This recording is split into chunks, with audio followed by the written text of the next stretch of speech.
And good morning. Thank you for joining us. I am Tamara Scott. This is Truth for Our Time. We are coming to you today on the issue of Common Core once again. And for those of you who think, I don't have kids in school, this doesn't impact me, I invite you to stay tuned and figure out exactly how it does impact you. And I have a full slate today. I'm very pleased, very excited for the list of guests that will be joining us. Jane Robbins, who is with the American Principles Project. She was here just a couple weeks ago to testify for our subcommittee and gave us a great forum. W Burke will be joining in a little bit later, and then we'll just kind of see who else calls in. Linehan, Gretchen Logue, some of the other activists across the nation. This, Joy Pullman has said, Common Core could be the biggest election issue that politicians are still ignoring. And I think we're going to see more and more. It is heating up as we see more people coming out now speaking against it, groups that should have been supporting it, that were at one time supporting it. So let's just go. Actually, Ryan, I just realized I don't even have my headphones set up. I'm going to grab my headphones and we're going to go to speak with,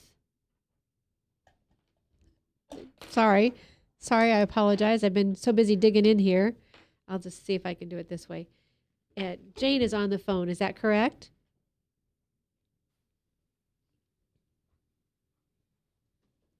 Yes, Tamara, I'm here. Good. Thank you for joining me, Jane. Thank you so much for the work that you're doing. I know we had a little bit of trouble actually getting you back home after you came because of the snowstorms that were coming through Chicago, but we appreciate your willingness to travel the country and help us educate, inform, and fight the Common Core. Well, thank you. We couldn't do anything that we're doing without people like you and people like the grassroots of Iowa, people who are concerned about this and are willing to take the time to let their legislators know how they feel.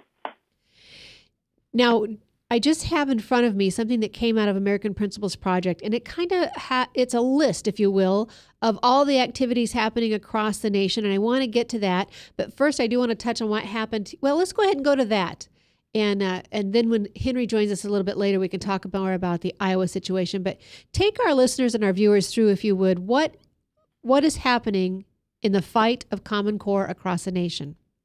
Well, I don't have that list in front of me right now, but I'll tell you what I can think of. The most recent thing that happened was good news out of Georgia yesterday. Our bill passed the Senate, and so what the bill does is that it sets up an open and transparent process for revising our own standards and lets the local districts escape Common Core and go back to our previous superior Georgia standards in the interim. And it also has a strong data privacy component. So we were very happy about that, and it goes to the House now, so we'll see how it fares there. But in other states, there's a lot going on in Missouri with various bills. Alabama, we understand their bill has just been dropped, and with something like 16 co-signers. They're working on, there's a bill coming up in Tennessee. There are a bill passed in Arizona committee earlier this week or last week, I think.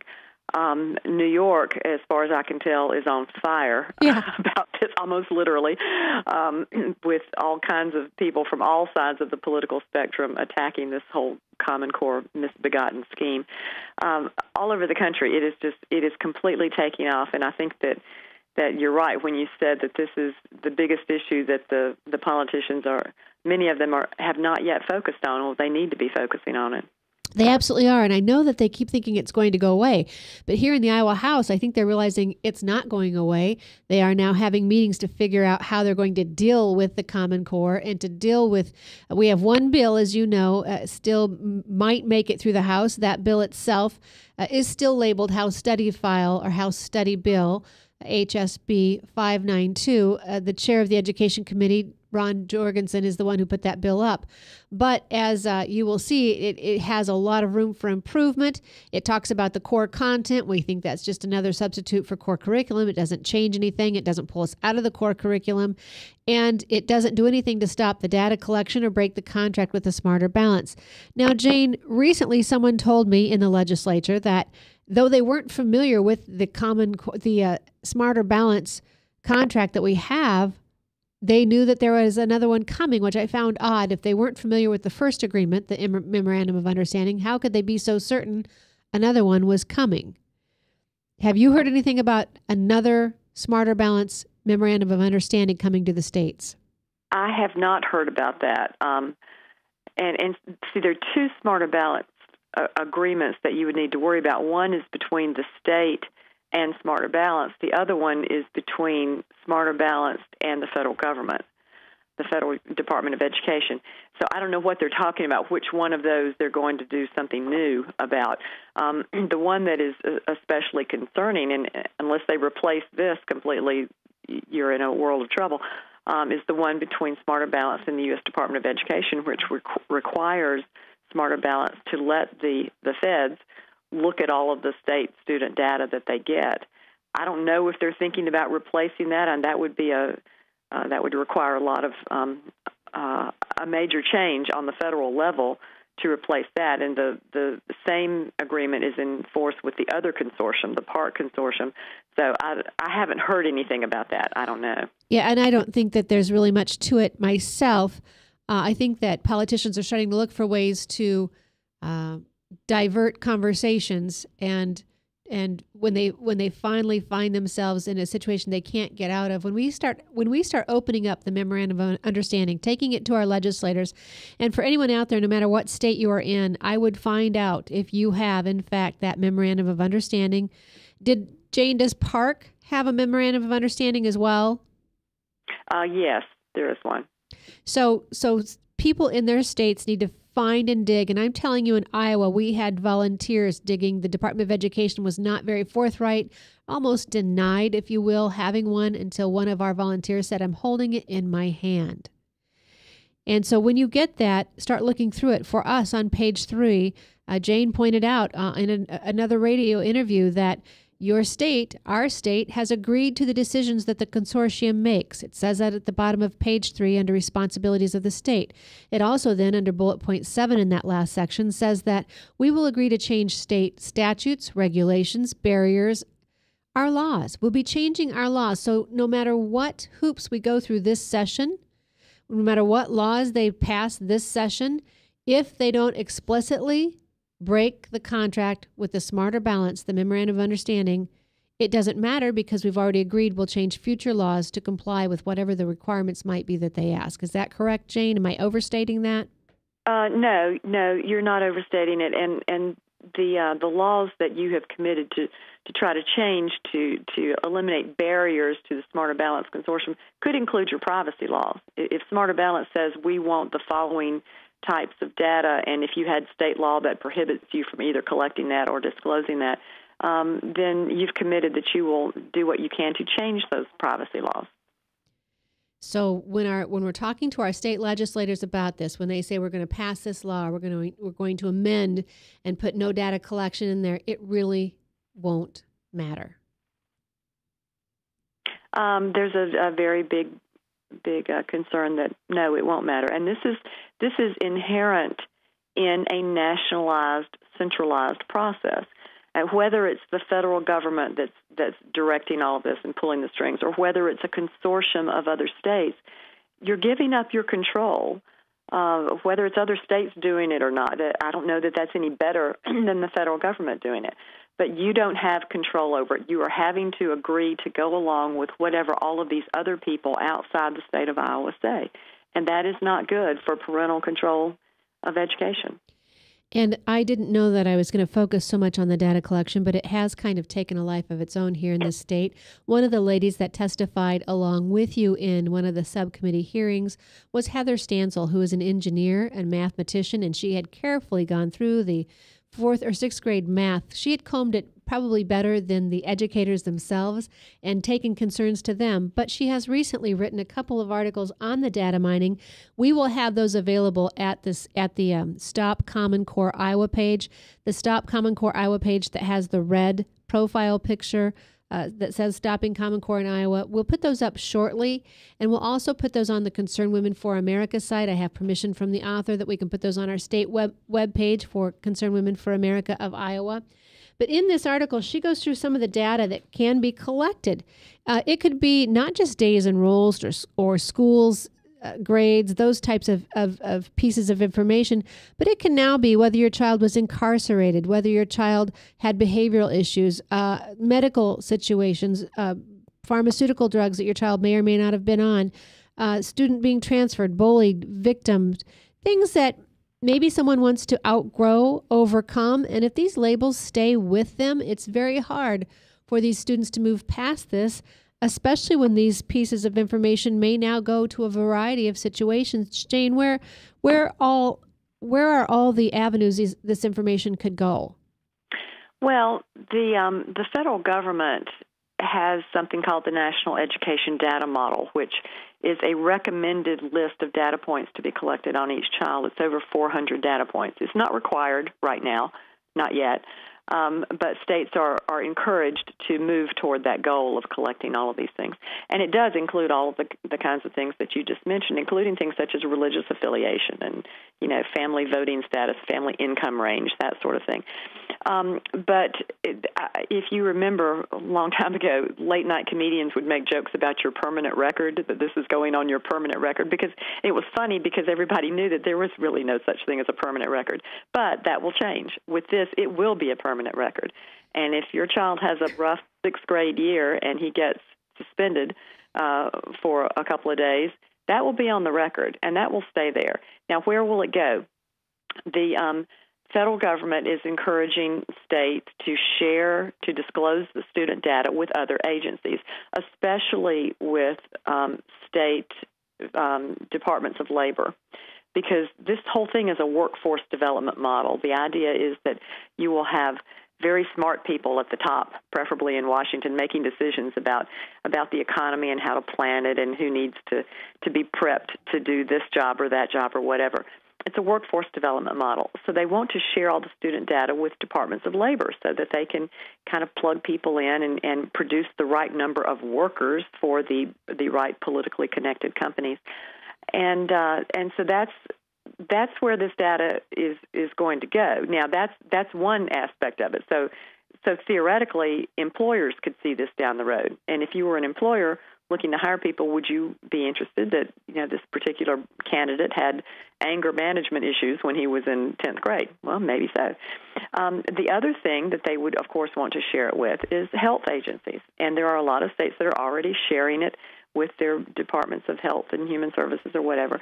And if it goes to the federal government, and we don't know what will go to the federal government, then, of course, it could go to the HHS. It could go to, and especially with Obamacare, if the federal government is going to be running health care, of course they want to see the health records of all of these students. Could it go to the IRS? Sure, it could. They want to break down the barriers, and the federal law has been gutted so that at least on the federal level it can be disclosed that way. And with the new gutting of the federal regulations, your state Department of Education now has practically no restrictions on disclosing the data. They can, as long as they say it's for the audit or evaluation of an education program, then they can disclose it. And I can make anything sound like an audit or evaluation of an education program. So that's not really a restriction at all. And in these articles, Heather has taken great care, and I would take her at her word. I've never found her to find information or print information that wasn't credible. She's found a list from the Department of Education of information that they can now be tracking. So they can now be already tracking whether your student was the victim of a bullying incident or a violent event, unaccompanied, homeless, gifted, or talented. We expect that. But some of the others, bringing a weapon to school, weapons are included under their definition of weapon. There's a whole variety. Now, you may not be thinking that these sound very bad, but I'll tell you what, having volunteered years in the public school, this was one of the reasons I pulled my kids out. I saw a student in the second grade classroom in a rural Iowa district, actually a suburban Iowa district that I was volunteering in, and that student had not done anything wrong. Another student who had spent the night at that particular student's home had taken a grapefruit knife. If you've seen a grapefruit knife, the look of it, had taken it, for some reason, home with him. He brought it back to school to give to that student, put it in his locker, and then somehow decided, or for some reason decided, to go and tell the teachers, maybe he got scared himself, that He had brought back this knife, and so now had it. The young student who was a recipient of the knife, had no control over the situation except for getting it put in his locker, was expelled. He had a mark on his record. He didn't bring it to school. His friend, who had taken it from the house, brought it to school and put it back in his locker. I watched a good child get a bad mark, and I know the damage and danger that can do when you get labeled. Now, if that comes to a record, Jane, that ends up being someone's potential employer looking at it as whether to hire or not hire, liability-wise for employers, if this is on someone's record with background checks, this is a whole nother avenue that could prohibit someone from getting a job unduly. And if you want a list of those, this is a list also from current entities that now have access to your child's data. Not just the Department of Education, but Pearson, the publishing company, Department of Human Services, University of Minnesota, Tritan, University of Iowa, American Institute of Research, Iowa College Student Aid Commission, eScholar, Iowa State University, SAS, I'm not even sure what that is, Iowa Workforce Development. So these are already the entities that can get information from your child. One avenue through which they try to get the data and share the data is through research. They want to do research on educational outcomes. Now, I'm not anti-research, but I'm very much anti-sharing, disclosing personally identifiable data on students to researchers because they like to do research on various things. For example, I know I was talking to one of the Texas Education Agency guys, and they're some of the good guys in this battle, and he was saying that he fully expected to see research about what sort of education levels people have when they have when they have concealed carry permits. Therefore, to try to prove that people who have concealed carry permits are dumb because they don't advance beyond 11th grade or whatever. That's the kind of thing they would like to be doing. You can the possibilities are limited only by the imagination when you're coming across educational research. But again, the federal law now having been gutted lets you disclose all of these kinds of things to anybody that you determine to be a researcher who's going to evaluate some sort of education program. And Jane, right here in Iowa, when you came to testify, and again, what a great job you did. We had a forum the night before, over 100 people in attendance at the forum. And again, that's happening across the nation. Missouri residents of 450 at a rally, Utah, 500 at a rally. We see this, it is growing momentum. The more people learn about Common Core, the more it's finally coming into their classrooms. It's been fairly well hidden for quite some time, as you pointed out, Jane. In the subcommittee, I don't know if you remember, the Department of Education employee stood up rather boastfully, in my opinion. I was going to try and get a clip of it this morning, and I could not find the video. It might be just as well, might protect me.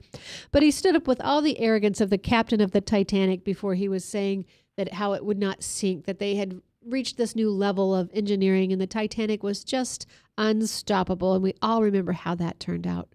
And so Mike Cormack stood and boastfully and disdainfully spoke against the possibility of information being hacked and how that had never happened in Iowa. And so, Ryan, if you can put up the one link that has the 10 worst hacking situations of government bodies.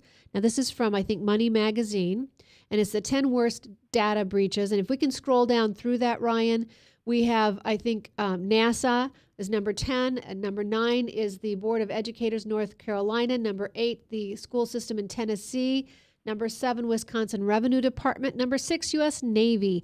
Number 5, South Carolina Health Department. Number 4, California and Hewlett-Packard Personal Information. Utah Health Programs. California IBM. And number 1, State Government, South Carolina, the largest cyber attack against a state government. Put 3/4 of the state's population at risk. We also know with the Obamacare website, people were put at risk there. And we also know in December, the Target situation and the number of customers who had their information stolen and now placed at risk, inconvenienced, and not to mention what else may or may not yet be happening with their identity.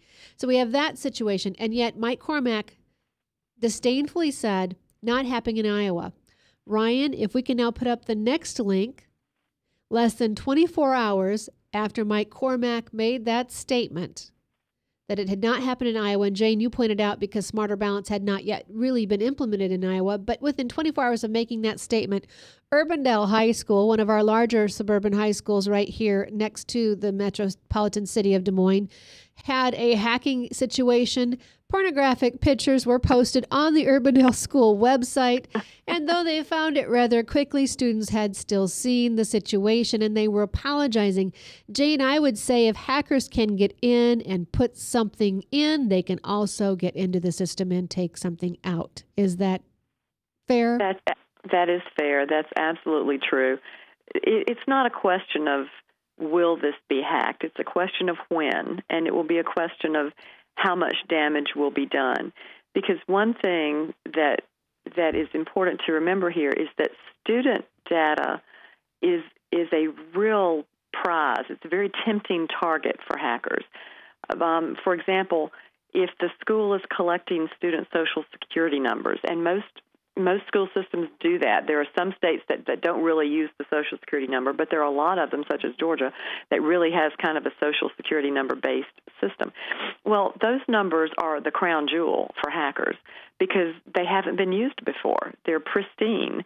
So if you can steal those numbers, then you can create entire fake people around them. So it's a very tempting target, and looking at all of the other information, the family income information and all of that that's in the student databases, of course they will be targets. So the question isn't, well, how much can we protect it? The question is, how much do we allow to be in there to start with? And you need to have strict limitations on the kinds of information that can go into that database because it will be hacked at some point.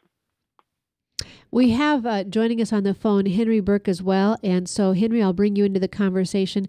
The two of you were here. We appreciated your testimonies at the forum. We appreciated your testimonies at the subcommittee. And let me just take this time now that I have you both coming into the conversation to apologize for the way you were treated by legislators, by employees, state employees who are paid by our tax dollars, who treated not only you disrespectfully, but the very people of Iowa who pay their paychecks. People who had traveled quite a distance, over 2 and 3 hours, to be heard, were treated with such disdain. One representative rushed out early from the meeting, but others almost tried to hijack the meeting and interrupt your testimony. Jane, I don't think you ever got a testimony out without being interrupted. So let me apologize and thank you for all the Iowans, the parents who are paying attention, who are thrilled to have you in our state and appreciate you coming and bringing your expertise to Iowa. It was our pleasure, wasn't it, Jane? It was, and I appreciate the apology. I will tell you that's fairly standard operating procedure around the country. I'm used to sort of driving long distances and being allowed to speak for 2 minutes and that sort of thing when you had been told you would get 20. It happens all the time. I mean, it's kind of an ends justifies the means situation here. The people who are determined to get this Common Core scheme in and to have it cemented there are pretty much willing to do whatever it takes. So we've seen it before. And so what is it? I mean, if we were really truly interested in good government, this is the reason government is to take a time. It's not to be quick. It's to take time so we can mete out what is best long term. We can hear the good and the bad and come up with a compromise somewhere in the middle that makes all sides happy, that we can live with. But they don't allow that on Common Core. And even still, we're seeing Common Core kind of shuffled to the back. Jane, we recently have the NEA president coming out and speaking against Common Core. Now, this is the National Education Association that usually Democrats are very closely tied to. So proof to me that this is not a Republican right-wing conspiracy. It reaches across all sides of the aisle. But do you think this will be a game changer? I think it will be. There's a lot of evidence coming out of New York specifically, about that shows that this is really a nonpartisan issue. There are people from all sides that are concerned about this. And with the NEA, that's huge because the NEA had taken a lot of money from the Gates Foundation, and so they kept quiet for a long time. And what this indicates to me is that they are getting such pushback from their members that they were no longer able to keep the lid on it, that they had to do something. And this shows how bad it is for not only for students but for teachers. Very good. I just realized we have to go to a break. I've just enjoyed the conversation, and there's so much good information I want to get from both of you. But we do need to go from a break. We'll be right back. I am Tamara Scott. This is Truth for Our Time, powered by webcast1live.com. Hey, psst. Let me let you in on a little secret. You ready? Always try to do business with people, not places, especially if you seek honest Christian business people. And when it comes to my car, I really need to trust who's working on it. Now, my family is so blessed. A few years ago, we found a family-owned automobile repair shop that operates as a Christian business also. Open, honest, reliable, trustworthy. It's AMCO on Hickman Road in front of Kmart, and it's a family-owned Christian operating business. This family treats your car as if it was their car. Everything from oil changes to transmission repair and everything in between. So the next time you feel the need to be at peace with your choice of who you can trust with your car, give AMCO on Hickman a chance to serve you. And tell them Max sent you. All across America, there are countless numbers of people struggling with addiction and other life-controlling issues. Probably someone you know and love. There is a way out. There is hope. Transformations Treatment Center in Delray Beach, Florida, has a unique approach to substance abuse treatment. Call now and ask about our Guaranteed Success program or log on to transformationstreatment.com. Transformations. Change your life. Change your relationships. Transform your world. Get away from us, you mean old credit card. We don't have any more money. We're in trouble now. Save us! Help! Somebody save us! Somebody help! Help! Save us!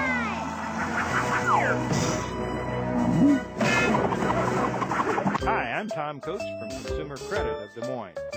If your credit card's a little too animated, give us a call.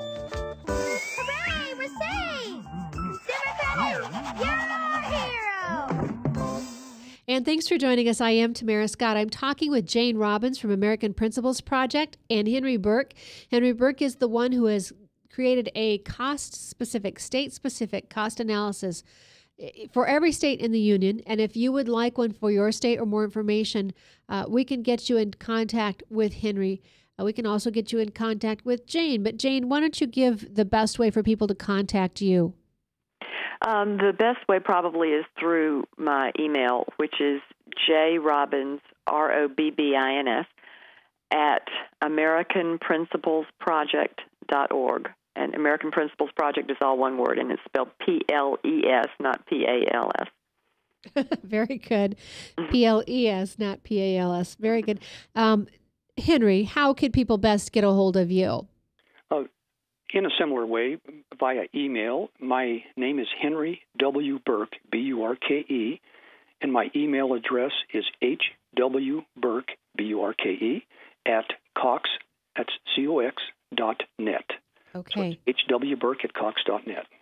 And Henry, you, after you left Iowa, returned home and wrote a letter about your events here. And I have to tell you, your letter has had probably greater impact than even the testimonies did. I don't know if you saw the return letters that you from Representative Ralph Watts. We appreciate his honesty of the situation. And Brad Zahn, Senator Brad Zahn, two great legislators who do understand the threat of Common Core and are willing to stand up for parents, for students, whether they have to stand against party leadership or whoever, big government, whoever it is that they need to back down, they're willing to do that, and I appreciate that. Henry, what provoked you to write such a strong letter?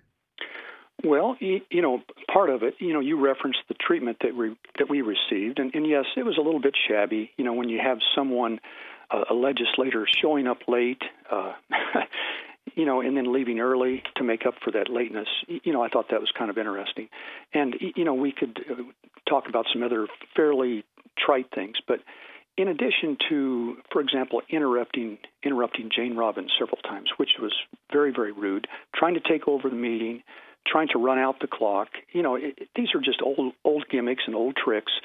I do a little math on this thing. Let's say, Tamara and Jane, don't you think there were roughly 40 people in that room? At least.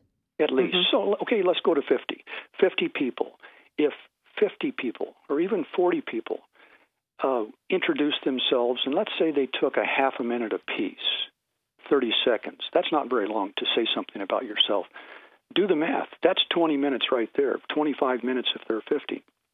So, that's an obvious attempt to run out the clock. And so these are just kind of games. I guess more important than those aspects would be the insult of our intelligence. To make statements, for example, that people from outside Iowa shouldn't be here and have no right to speak, that was as insulting as anything. A person of Jane Robbins' caliber to say that she doesn't have a right to speak at an Iowa legislative testimony, that's just a bit ridiculous. Going along with that is they tried to claim that Iowa Core was written by Iowans. The document that they are using, Common Core Standards, as Jane has so carefully pointed out, was written by 5 people in Washington, D.C. Don't think of one of those folks were Iowans. So it's an insult to our intelligence, to the intelligence of the people in that room or anyone else involved, that they would make those types of statements. Great point, Henry, because one of the reasons they're saying we need to go with these standards, and one of the things that happened in Iowa is the legislature abdicated their role and authority in setting the standards and gave it over to bureaucrats in the Department of Education. So Iowans no longer are able to hold people accountable. These unelected bureaucrats are now setting the standards for education. And we'd like them to we'd like the legislature to take back that standard, so the ability to set standards so that we have some accountability with them. But the comment they made, Henry, it goes along those lines. Some of the legislators said Iowans are usually just some parent whose kid didn't make the sport team when they go out for a school board.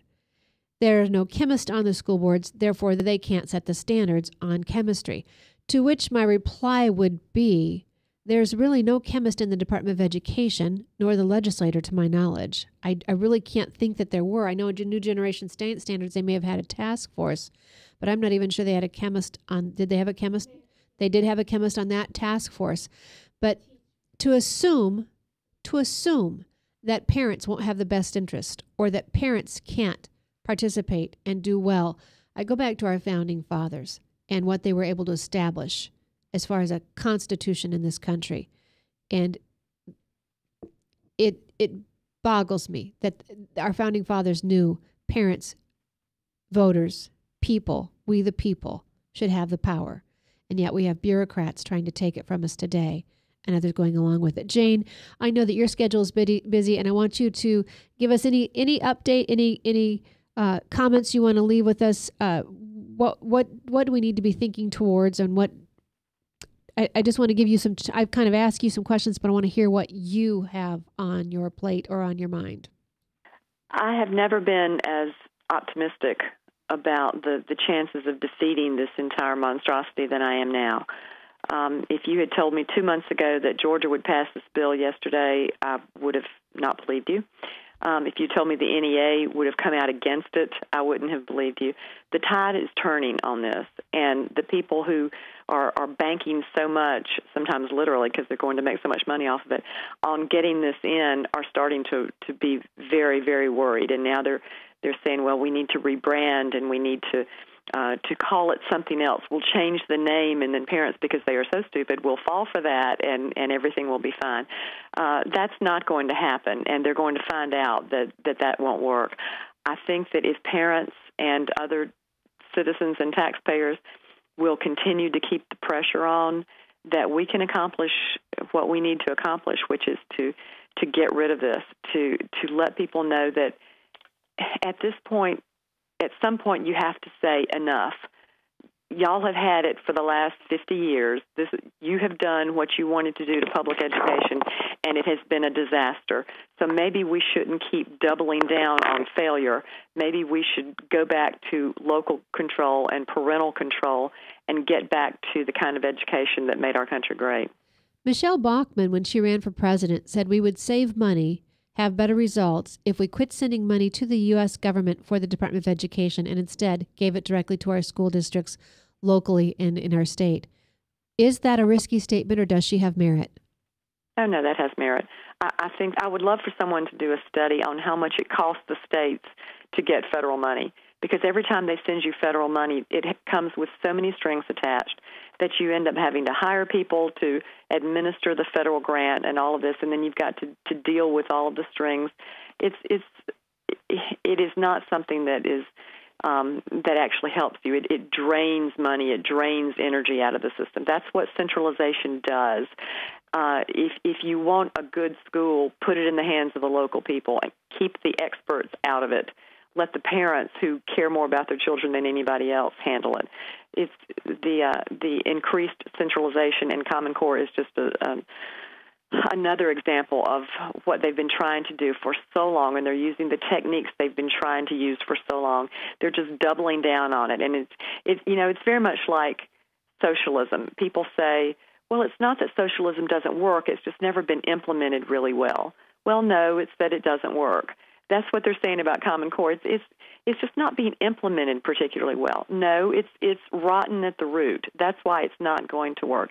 So people need to call their legislators. They need to call the governor. They need to let them know that they will not stand for this, that they are tired of their children being used as guinea pigs. You know, Jane, I remember you're referencing some numbers for the Race to the Top applications. I think you mentioned about how many person hours, how much was involved on submitting those applications. It was huge, wasn't it? It is huge. I don't know the numbers off the top of my head, but the applications were several hundred pages long, and that was just the application. Then you had the appendices to the application, which is why the Gates Foundation was selecting certain states to write their applications for them.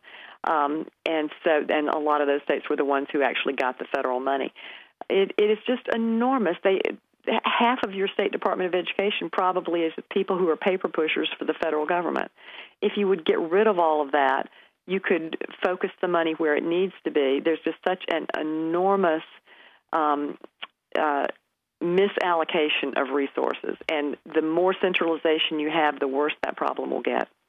You know, let me give you a very recent example. I just issued a report about the Houston ISD and their application for Race to the Top district. Mm-hmm. Their application is 745 pages long, and they hired, I am convinced, an outside consultant to write most of that application. So it goes along with what you're saying, Jane. It's huge bucks to apply for this federal money. And so, do either of you have an opinion? I've heard from several people rising up, this Common Core battle may be more than just removing the latest bad fad in education. It could be the detriment of FedEd, the Federal Education Department. I have more people reminding me that since Carter put the Department of Education into being, education has gone downhill ever since. Would you two have a comment on that? And is it possible to go without the Department of Education? Oh, of course. We went without the Department of Education for 200 years, and education actually worked quite well. The reason that we have the Department of Education is that Jimmy Carter promised it to the teachers' unions during his campaign. That's why it's there. So we seem to be stuck with it. Ronald Reagan wanted to get rid of it and finally gave up on that. There's absolutely no reason for a federal Department of Education. They are mischief doers. That's mischief makers. It would be so much better if you brought it back to the state level. It would be even better if you brought it back to the local level, the way it was generally done. We know what works in education. We're not constantly having to experiment with this or that or whatever. We know centralization doesn't work. We know local control does. So why can't we go to that? Well, because it's opposed to the trend of the ages, which is, we've got to have experts doing all of this. No, we don't. We have to have people who care about the children. And they will make sure that it gets done right if you put them in charge, and those people are the parents. I agree. And this teacher evaluation, the assessments being part of how we're going to hire, fire, and reprimand teachers, we all thought that sounded like maybe a good idea in the beginning, but we're now seeing the problems with that. And here's the deal. When I walk through my child's elementary school, everyone knew who the good teachers were. Everyone knew who they wanted their student to have for a teacher and who they didn't want them to have. We really don't need this long, in-depth survey assessment process that's going to cost us millions again and be run by an outside entity. You know who's good, you know who's not, and parents are brave enough, smart enough to know whether they like somebody's personality or attitude. They're going to go for the teacher who best can prepare their students. That's absolutely right. And the good principals know who their good teachers are. They don't have to look at and compare test scores and all this kind of stuff, because an excellent teacher one year may have a really, really good class and the scores look great, and the next year she's got a really, really crummy class and the scores are not so good. It's not her. Students have some responsibility for this as well. So the principal knows that she's still a good teacher. The fact that the scores went down one year doesn't mean that she's not a good teacher. But they want to be micromanaging this from Washington. They want to look at your test scores and look at the data. It's all about data. Look at that, and they will dictate to you what teachers you need to be having. What are the so-called effective teachers? It doesn't work. That's absurd. We all know in our hearts that doesn't work. But see, one thing that they're trying to do is that because Common Core is just a recycling of old failed theories such as outcome-based education, they're going back and looking at why those theories didn't work the first time, why they weren't able to get it in, such as outcome-based education. That died because not only did parents rise up against it, but because the good teachers recognized it as just a silly fad, and they said, well, this is not going to work, and so they just said, I'll close the door and I'll teach the content the way I always have. They don't want teachers to be able to do that this time. They want teachers' test scores to be tied to their evaluations, so that they have to do it this way. They have to teach the weird ways that Common Core demands so that their kids will have a chance on these bizarre tests. Their evaluations will be tied to it, and if they don't do what they're told to do, if they do it the old way that they know works better, then they'll eventually be pushed out. Jane Robbins has been my guest for this part of the show with Henry Burke as well. Jane, thank you so much for joining us. I know your schedule, you need to be running, but thank you very much for the gifts that you've given to Iowa through sharing your talents and your wisdom. And we hope to stay in contact with you. If I could get either Dr. Brad Buck, Mike Cormack from the Department of Education, any of them to participate, would you be willing to come back and do a show and just have these discussions on air with them? Oh, sure. Anytime. Just let me know. Very good. I bring that up because in one of the meetings, they said they longed for dialogue and that, we invited them to our forum. I've invited them on air before, and they've never yet been able to attend. So I will work at a schedule when it is convenient for them, and I will be calling you, Jane, and seeing when we can set that up in the future. Thank you so much, Jane Robbins with American Principals Project. You can find her at jrobbins, Robbins, at AmericanPrincipalsProject.org.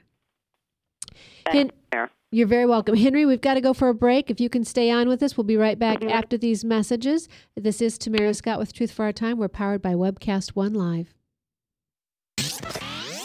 From the RE/MAX Real Estate Concept Studios, this is Webcast One Live. I'm Brian Leach, owner and general manager of Service Legends. I brought along a couple of the home comfort heroes.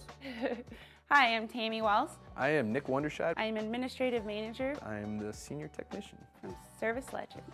It seems like every good thing, when you feel it to the bone that it's good, there's a lot of hard work put behind it. I don't think that you can fake it and have it turn out good. If we seem like, okay, that's just weird, it's just a furnace, why would you believe so deeply in a furnace? It's not just that, we want to show the world that you can have good service. Yeah, it's gotta be, it's your home.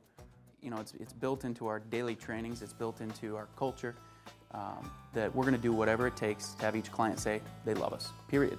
That's why we spend all the hours in the training that we do. And if we guarantee it's gonna be a good experience for you, or else it's free, what type of work do you think we're gonna do? There is a guarantee. Temperature selection guarantee, fixed right or it's free guarantee, comfort guarantee, best value guarantee. All of these guarantees hold us accountable to ensuring that we exceed your expectations.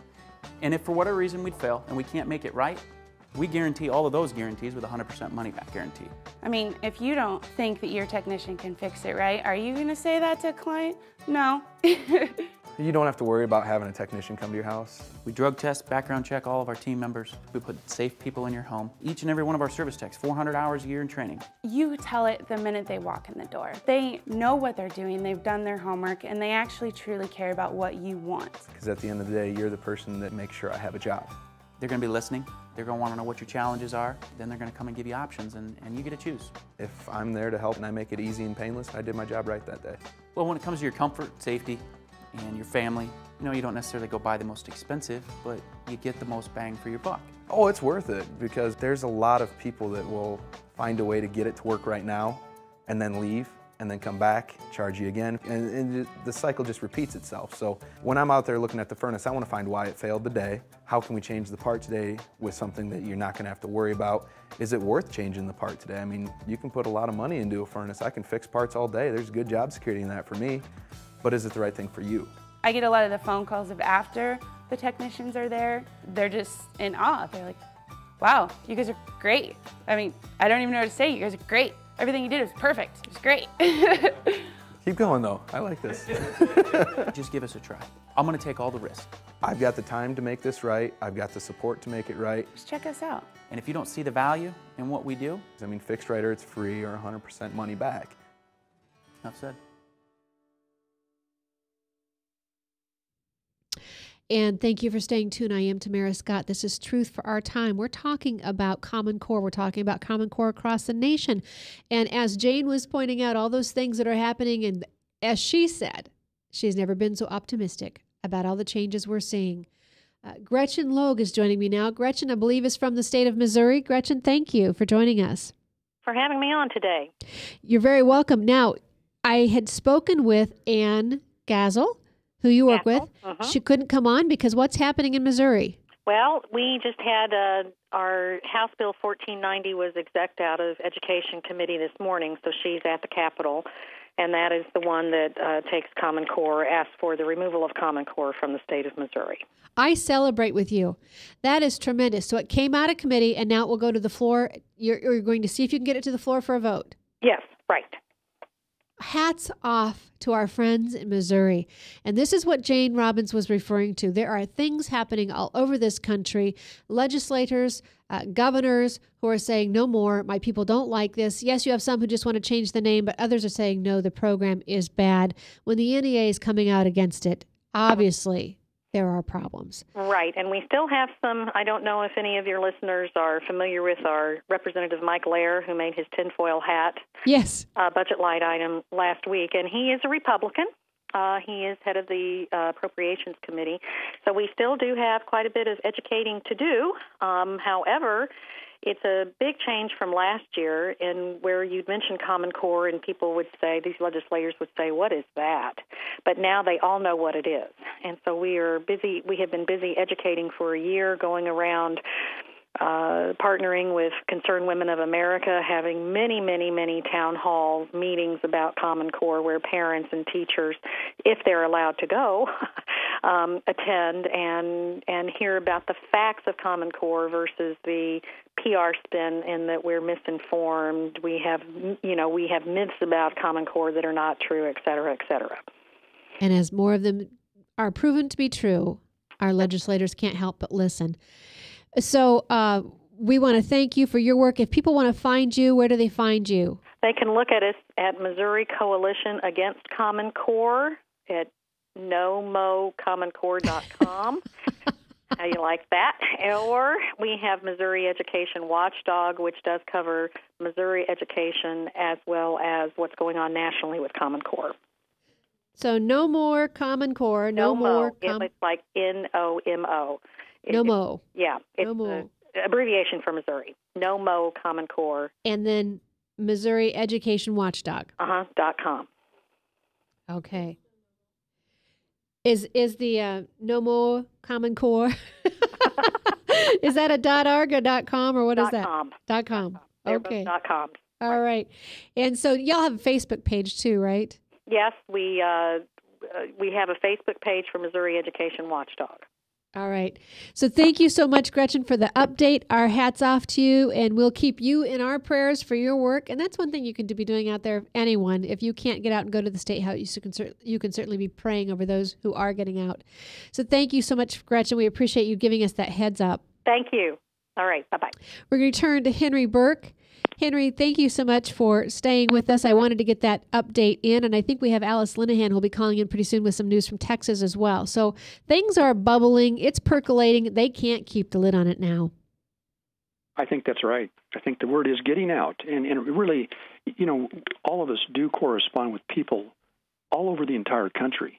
And, people are holding these meetings. The feedback I get is it's wonderful. In almost every state, they are holding very significant meetings, just like Gretchen mentioned, and Jane. And people are attending these meetings. They are getting informed.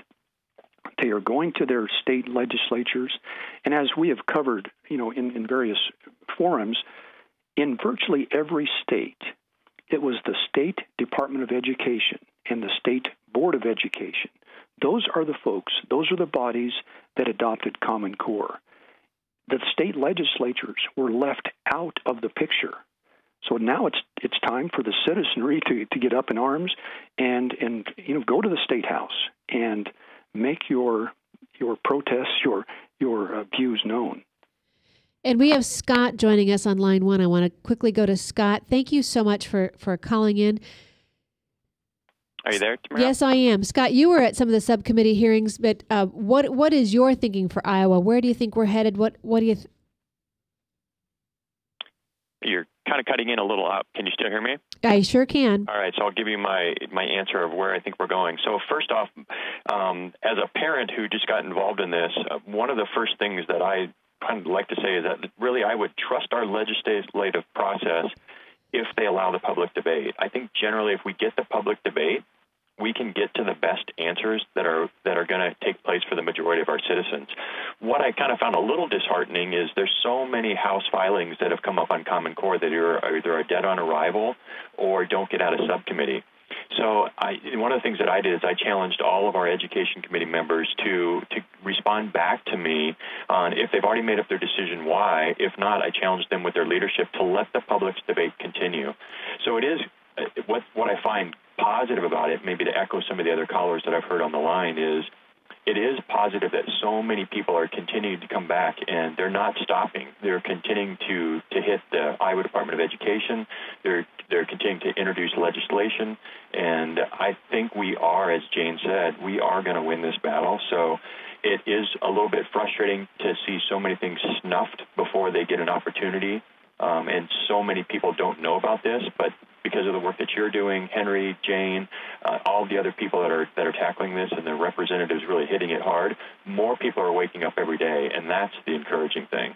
I think you're absolutely right. And Scott, I thank you for your work. You've put some time in going through the numbers. You were the one who called the Department of Education on the exemplar list, which has the pornographic materials in it, and we've challenged our state legislators to read those from the floor. Read some of those excerpts from the floor of the House if you think they're suitable for a 10th or 11th grade classroom. So, Scott, thank you for your work. Henry, joining us on the phone is Alice Linehan. Alice is out of Texas. Alice has been a guest on this show before when she was threatened with ethics charges simply for driving around the state talking about Common Core. Alice, thanks for joining us. Thank you. Glad to be on. And I know you and Henry was it a conference call that the two of you recently participated in together? Yes.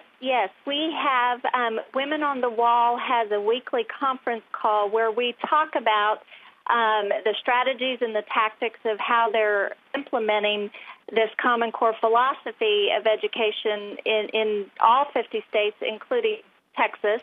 And so Henry really helped a lot of our folks from across the state of Texas understand how to follow the money.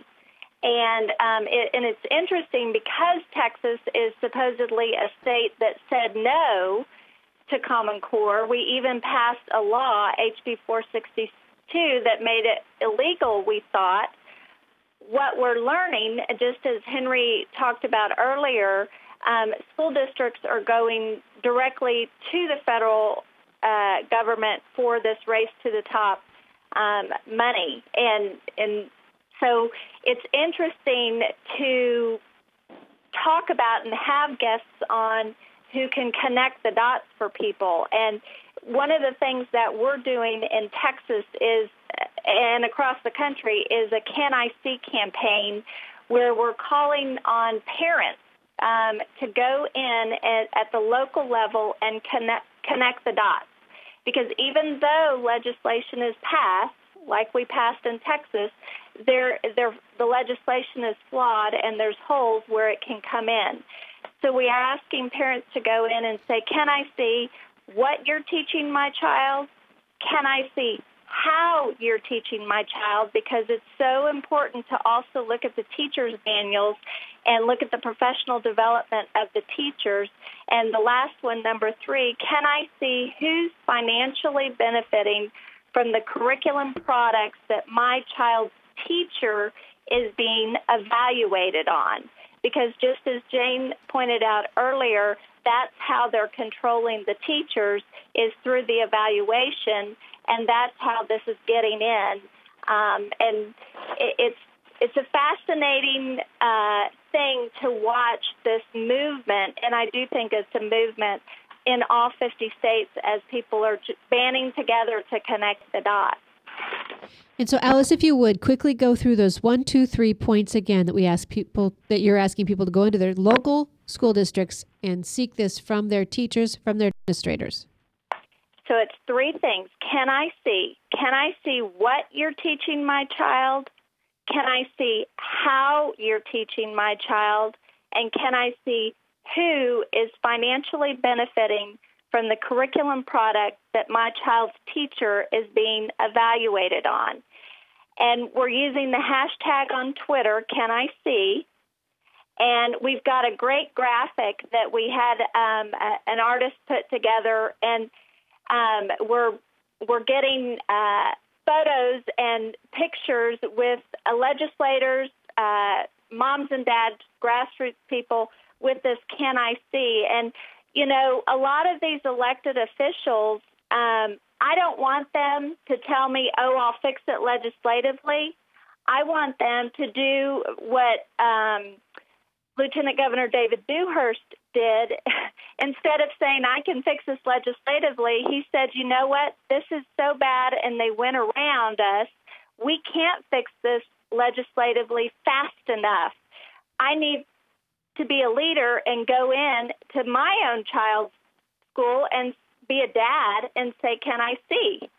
And we need elected officials who are leaders who empower parents to use their own parental rights. And in the Texas Education Code, parents have the right, it's our parental right, to go in and say, can I see, and to see everything that is affecting their child's education. I don't think it's just Texas. I think every parent ought to be able to see that. We hear now people are also using the Hatch Amendment. If you don't want your child participating, you're being forced to take the assessments. People are now going to the Hatch Amendment. That's an option that you may want to explore as well. Henry, when we're looking through this money, and we have people now who are digging in Iowa, trying to see where all the avenues are that this money can come in. I just put on our chat site here on the webcast1live.com chat line, just a blog that talks about all the grants Bill Gates and the Gates Foundation has put into education. And you wrote an article recently on the Chamber of Commerce's coming out and being wrong on the side of Common Core. And we think now that there's money coming into some of the National Chamber of Commerce organizations. How can parents, Henry, be digging? What do they look for when they're trying to follow the money trail? Those are good questions. In many states, for example, Texas, they have what they call the online check register. You can go to that. You can Google these things. You can go to that check register, and you can find some really interesting information. I found some, just a few days ago about, who possibly helped to write the Houston ISD voluminous application that I just mentioned a little while ago. Well, it's ConnectEd. You can find the exact date and the amount of the check. Many states have an online check register. They might call it by some other name, but that's one avenue. Obviously, you can Google things and get some really good information on various states. But, Gates did spread that money around. $4 million or so, at least, was given directly to the U.S. Chamber of Commerce, specifically to endorse and promote Common Core standards. So when we look back to our founding fathers and Dr. Benjamin Rush being the father of education for the good that he did, that's not what we're dealing with here. Bill Gates should not be able to purchase influence with the educational systems, and that's what we see. And the concern is that this is turning into nothing more than a workforce development, a career tracking tool for our kids. You can go to Datapalooza, do a search on that. You can look at the P20W program, which is another data collection program on your children from preschool till they graduate and go into the workforce.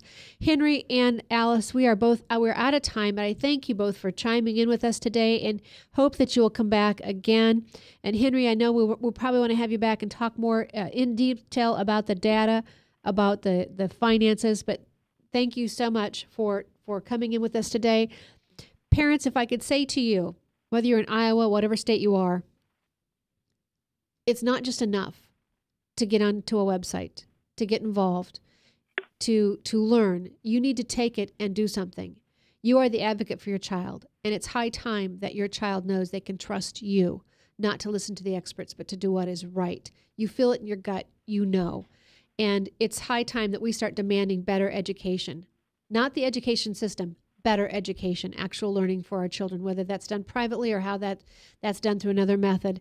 But here in Iowa, between the bullying bills that are coming, between the bandwidth bills that will be huge cost and will do nothing but pave the way for the assessments to come into the classrooms, and with this Common Core being ushered in and protected by, unfortunately, people in both parties, it's up to you, parents, to raise such a ruckus that we're seeing in other states that it erupts and they can't stop it. You must be vocal. You must go to coffees, legislative forums, and talk about stopping the Common Core, stopping the data collection, and the transfer of information on your children. I am Tamara Scott. As Jane told us, there are good things happening. Be encouraged and never be complacent.